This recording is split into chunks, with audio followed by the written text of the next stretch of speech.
मुलीच्या लग्नासाठी एवढे पैसे कुठून आणले? इंदुरकर महाराजांनी थेट मंडपात दिला पूर्ण हिशोब. इंदुरकरांचे हे तुफान कॉमेडी भाषण तुम्ही ऐकाच. सगळ्यांच्या शब्दामध्ये आभार मानणं माझ्याकडून शक्य नाही, परंतु आजच्या विवाह सोहळ्याबद्दल साखरपुड्याची चर्चा जशी महिनाभर चालली, तशी ही चर्चा 1 वर्षभर आरामशीर चालेल.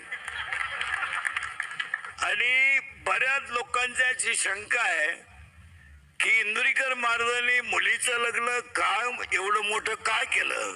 तर लोकांचा पहिला एक शंका आहे की इंदुरीकर महाराज लोकांना सांगतात की लग्न साधे करा आणि स्वतः मोठा केला. त्याचं उत्तर असं आहे, ज्याची परिस्थिती आहे, ज्याला संतांनी दिलंय आणि ज्याच्यावर ज्ञानोबारायाची कृपा आहे त्याने जरूर करावं. पहिली शंका आहे. दुसरी, बस खाली. दुसरी एक ओरड आहे की एवढे आज जरा जेवण झालं, त्यात 2-3 कमेंट पडल्या जेवणाच्या की इंद्रिकर महाराज एवढं जेवण घालतात, मग त्यांनी मठ्ठ्यावर मी बोलतो, मग त्यांनी मठ्ठा केला का? तर पहिला प्रश्न, तो मेठा मी माझ्या सगळ्या कार्यक्रमात राहत नाही. दुसरी गोष्ट, बऱ्याच लोकांनी गुलाबजामुनची चर्चा केली, तो लांब असावा. मी गुलाबजामू केलाच नाही, हा दुसरा मुद्दा केला. तिसरा मुद्दा असा होता लोकांचा की बऱ्याच आज दिवसभर ओरड होत्या की तिसरी गोष्ट अशी होती, महाराष्ट्रीयन जेवण असावं. लोकांनी तसं काय केलं तर रात्री, सकाळी आणि आत्ता आपण जे जेवण केलंय, आम्ही शुद्ध सात्विक वारकरी माणसं आहोत. आम्ही महाराष्ट्रातली आहोत, छत्रपतीच्या रक्ताची आहोत. आम्ही दुसरं पदार्थ खाऊ शकत नाही. हे पहिली गोष्ट आहे. मग बऱ्याच लोकांची उद्या एक शंका राहील की ह्या माणसाने एवढा कार्यक्रम मुलीचा का केला. महाराज, तुम्हाला बसणाऱ्याला माहित नसेल, आमची मुलगी आणि मुलगा आज मोठा झाला हे तुम्हाला आज दिसतं. आज माझी मुलगी मोठी झाली हे दिसतंय, पण आम्ही दोघं कीर्तनकार असताना माझ्या मुलीला आणि माझ्या मुलाला कधीही वडिलांचं सुख कधी मिळालं नाही.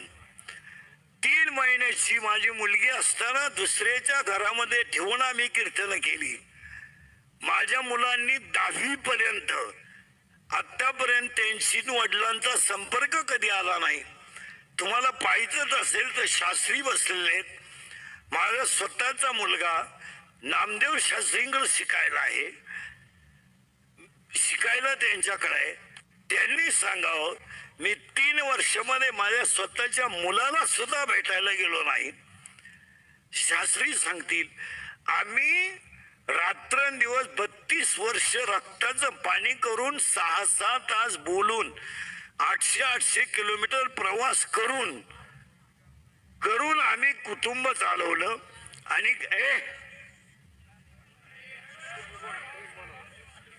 आणि कुटुंब बंद कर दे, खरं ना बंद. कुटुंब चालवत असताना आम्ही नुसतं कुटुंबच नाही चालवलं, तर समाजाच्या आम्ही कोणत्या क्षेत्रात कमी पडलो नाही. बसलेल्या कोणत्याही माणसाने सांगावं की आम्ही कोणतंही क्षेत्र असो, मंदिर बांधायचं आम्ही पुढेच आहोत, सप्ताह करायचा आम्ही पुढेच आहोत, विद्यालय चालवायचं आम्ही पुढेच आहोत. अनेक लोकांनी विद्यालय चालवले असतील, पण आतापर्यंत 1 रुपया न घेता 13 शिक्षकांना नोकरी देणारा एखादी संस्था मला महाराष्ट्रात दाखवा, ती माझ्याकडे आहे. की ज्यांच्या माझ्याकडे 15 लोक काम करतात, 1 रुपया न घेता मी विद्यालय घेतलं. आणि आतापर्यंत विद्यालयाला 5वी ते 10वी पर्यंत चाचणीची फी सुद्धा नाही असं विद्यालय मी चालवतो. परंतु मला ट्रोल करताना ही गोष्ट काय केली जाते त्याचं उत्तर प्रत्येकाने जीवनामध्ये सापडलं पाहिजे. आता या गोष्टी आता उद्या प्रश्न उभा राहील, एवढा खर्च यांनी उपलब्ध केला कसा? हे पैसे यांनी आणले कुठून? मग काही एक वर्ग असं म्हणेल जनतेनेच गोळा केले आणि जनतेला दिले, दुसरा वर्ग असा म्हणेल त्यांनी जनता लुटली, तिसरा वर्ग असा म्हणेल त्याला सगळ्यांचं समर्पक उत्तर आहे, माझ्यावर प्रेम करणारी जेवढी भक्त मंडळी आहे त्या भक्त मंडळीने 90% लग्नाचा खर्च स्वतः केलेला आहे, स्वतः केलेला आहे. स्वदेश प्रॉपर्टी असेल, कातोरे साहेब असतील, आमचे सगळे मित्रपरिवार असेल, तुम्ही बँडवाल्याला विचारा, मंडपावाल्याला विचारा, आचार्याला विचारा, आतापर्यंत माझ्याशी 26 वर्षात एकाही बँडवाल्याने आचार्याने व्यवहार केला नाही. त्यामुळे तो ट्रोल करण्याचा कोणालाही अधिकार नाही. ज्यांना आता आम्हाला देणाऱ्यांनी दिलाय त्यामुळे त्याच्यावर चर्चा व्हायचं काही काम नाही. आता फक्त मी तुम्हाला एवढंच सांगेल की ते ट्रोल करा काय, हा ज्याच्या त्याच्या बौद्धिक पातळीचा प्रश्न आहे. मी किती सांगितलं तरी 1.5 लाख रुपये जरी देऊन सोन्याची नळी आणली तर कुत्र्याचं शेपूट सरळ होत नाही, हा सिद्धांत. म्हणजे सोन्याच्या नळीत जरी घातलं तरी त्याच्यामध्ये ते होणार नाही. त्याला एक शब्द सांगतो बाबा, सांगू का शास्त्री? हा सांगू का?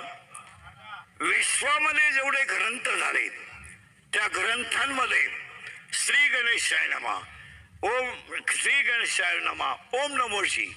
पण सांगदेव 65 लिहिताना सांगदेव 65 मध्ये 3 गोष्टी अशा आल्यात, एक हठयोगी आहे आणि एक ज्ञानयोगी आहे. सांगदेव महाराज हठयोगी आहे आणि ज्ञानेश्वर महाराज ज्ञानयोगी आहे. हठयोग्याकडून आलेलं पत्र ज्ञानयोग्याकडे येत आहे तेव्हा ते कोर आहे, तेव्हा ते कोर आहे. आणि ज्ञानयोग्याकडून पत्र जात आहे ते हठयोग्याला जात आहे, त्यामध्ये 65 ओव्या आहेत आणि 65 ओव्यांमध्ये 3 ओव्या अशा आहेत. ज्ञानोबाईंनी इतके सुंदर 3 शब्द वापरले. अलंकार तुम्ही कोणताही करा, अलंकार तुम्ही कोणताही करा आणि त्याला कोणताही आकार द्या, पण अलंकार सोन्याचं सोने पण सोडत नाही. कपडे तुम्ही कोणती घ्या, कापड सूत सोडत नाही. आणि गुळ तुम्ही कापा, फोडा, भुगा करा, पाण्यात भाजवा, शिजवा, गुळ त्याची गोडी सोडित नाही. तसं समाजामध्ये नास्तिक प्रवृत्तीची लोक, तुम्ही त्यांना काही करा, ते त्यांचा मूळ स्वभाव सोडू शकत नाही. पण अशी माणसं जरूर पाहिजेत. त्यामुळे आपल्या चुका ध्यानात येत नाही. प्रथमतः तुम्हा सगळ्यांचे आभार मानतो. सगळ्यांचं तुमचं कौतुक करावं तेवढं थोडंच आहे. आपण वेळ जास्त झालाय. तुम्ही माझ्यासाठी जेवढं प्रेम आतापर्यंत टिकवलं हे तुमचं माझ्यावर, मी तुमचा मुलासारखा आहे असं प्रेम समजून शेवटपर्यंत प्रेम राहावं. एक विनंती आहे, जेवण सगळ्यांनी करून जायचंय. जय हिंद, जय महाराष्ट्र. मूलगंध